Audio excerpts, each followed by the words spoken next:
আজকে আমরা যে টপিকটা নিয়ে কথা বলবো সেটা হচ্ছে মিনিং অফ অরেঞ্জ কালার। ফ্যাশনে মিনিং অফ অরেঞ্জ কালার বলতে কি বোঝায়, আজকে আমরা সেটা নিয়ে কথা বলবো। প্রত্যেকটা কালারের যেমন নিজস্ব মিনিং আছে, অরেঞ্জেরও একটা নিজস্ব মিনিং আছে। অরেঞ্জ ফ্যাশন ল্যাঙ্গুয়েজে খুব অ্যাট্রাকটিভ এবং ব্রাইট একটা কালার হিসেবে কনসিডার করা হয়। যদিও অরেঞ্জের বিভিন্ন ধরনের শেডস আছে, বাট অরেঞ্জের অরিজিনাল মিনিং হচ্ছে stand out, attraction, wealth, youthful and happiness.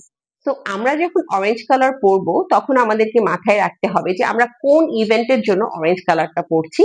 যেই জায়গাতে এই মিনিং গুলোর সাথে ম্যাচ করবে না, আমরা সেই সব জায়গাতে অরেঞ্জ কালারটা অ্যাভয়েড করব। লাইক আমরা যদি এমন কোনো ইভেন্টে যাই যেখানে আমরা ইউথ অথবা হ্যাপিনেস কে রিপ্রেজেন্ট করতে চাচ্ছি না, সেই সব জায়গাতে আমরা অরেঞ্জ কালারটাকে অ্যাভয়েড করব। Whatever the tone is, whatever the shade is, but আমরা অরেঞ্জটাকেই অ্যাভয়েড করব।